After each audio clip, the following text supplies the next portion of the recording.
नमस्कार, मैं हूं योगेंद्र विश्वनाथ त्रिपाठी। स्वागत है आप सभी का द पूर्वांचल पोस्ट पर। मैं आज कप्तान ऑफिस के बाहर खड़ा हूं और एक खबर आपको ऐसी बताने जा रहा हूं जो जमीनी विवाद से जुड़ा हुआ है। दरअसल बलरामपुर जिले में जो जमीनी विवाद है वो अधिकारियों और कर्मियों की लापरवाही के कारण थमने का नाम नहीं लेता है। बलरामपुर जिले में जमीन किसी के नाम हो, कब्जा कोई कर लेता है, लेकिन अधिकारी के पास आदमी दौड़ता रहता है और उसका कोई कल्याण नहीं होता। थक हार कर जब आदमी डीएम और एसपी के पास आता है तब कहीं जाकर उसे न्याय की उम्मीद जगती है। आज एक ऐसा ही मामला मदारगढ़ से हमारे सामने आया है जो ललिया थाना क्षेत्र में पड़ता है।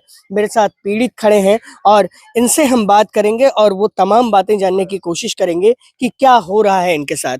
क्या नाम है आपका? श्याम नारायण जायसवाल। श्याम नारायण में क्या हो गया आपके साथ? हमारे पिताजी ने जो है जमीन खरीदा था मदारगढ़ में, जिस पर कब्जा हमें नहीं मिल रहा है। पिताजी ने आपकी जमीन कब खरीदी थी? 15 तारीख 6वां महीना सन 2023 में। 23 में। लगभग 4-5 महीने बीत रहे हैं। हाँ। कितने बीघे जमीन खरीदी थी? 12 बीघा 12। कब से कब्जा नहीं मिल रहा? क्या आपके दाखिल खारिज हो चुका है? तमाम जो कागजी प्रक्रिया होती है वो पूरी हो चुकी है? कागजी प्रक्रिया पूरी है, दाखिल खारिज हो गया, बैनामा भी है। अब उसमें कोई कोर कसर नहीं है। कितने रुपए की जमीन खरीदी थी आपने? 15 लाख का। 12 बीघे 15 लाख रुपए की खरीदी। अब जो जमीन कब्जा कर रखा है उसका क्या नाम है? नौरंग पुत्र राम मूरत, सर्वेश उर्फ पिंटू पुत्र नौरंग। ये दोनों लोग कब्जा कर रखे हैं। क्या कह रहे हैं आपसे जब आप कब्जा करने जाते हैं तो? जमीन उनके चाचा का है।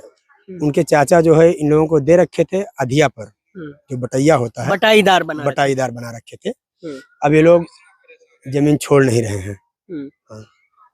जमीन नहीं छोड़ रहे हैं। अब आप क्या चाहते हैं? कहाँ कहाँ दौड़े आप? भाई थाने पर हम गए थे, वहां से हमें कोई फायदा, मतलब कोई हमारा साथ देने वाला नहीं मिला, इसलिए हम श्रीमान पुलिस अधीक्षक के पास आए हैं। यहाँ से जो है आप राजस्व के कर्मियों के पास भी गए? हाँ, लेखपाल के पास गए थे। वहाँ उन्होंने क्या कहा आपसे? लेखपाल ने कहा कि आप कोर्ट का आदेश करवाइए एसडीएम का, उसके बाद हम चलेंगे, नाप करेंगे। तो क्या एसडीएम को कोई एप्लीकेशन दिया है? हाँ दिए हैं, एप्लीकेशन दिए हैं, एसडीएम को भी दिए हैं, जिलाधिकारी महोदय को भी दिए हैं। कितने दिन से आप दौड़ रहे हैं? अब 2-3 महीने से दौड़ रहे हैं।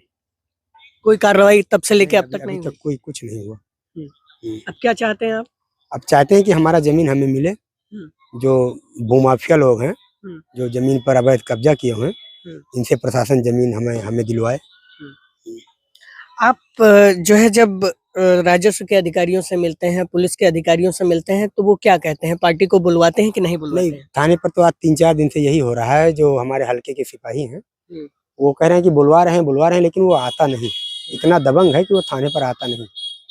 नौरंग के दोनों बेटे? हाँ, नहीं, एक लड़का उनका नौरंग और नौरंग का लड़का पिंटू, ये दोनों लोग थाने पर। बाप बेटे? हाँ, बाप बेटे नहीं आते हैं।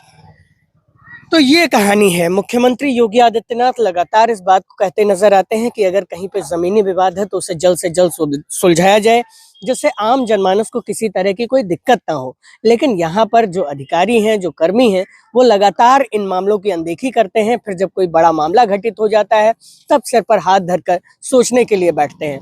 अब देखना होगा कि ये जो पीड़ित है बेचारा कई महीने से दौड़ रहा है, इसके मामले में कब सुनवाई की जाती है और कब इस पीड़ित को न्याय मिल पाता है, क्योंकि इसने नगद जमीन खरीदी है, इसके नाम से दाखिल खारिज है, तमाम जो कागजी कोरम है वो इसके पक्ष में है और वो पूरा है, जिसका कागजात भी हम आपको स्क्रीन पर दिखा रहे हैं। तो इसे कब कब्जा मिलता है, ये बड़ा सवाल है। इसी तरह से बलरामपुर जिले में सैकड़ों मामले रोजाना कप्तान और डीएम के सामने आते हैं। जब उनके सामने मामले आते हैं तब जाकर जो नीचे के अधिकारी हैं उनकी आंख खुलती है और जब फटकार लगती है तब जाकर वो कोई कार्रवाई करना मुनासिब समझते हैं। बलरामपुर से मैं योगेंद्र विश्वनाथ त्रिपाठी, द पूर्वांचल पोस्ट के लिए।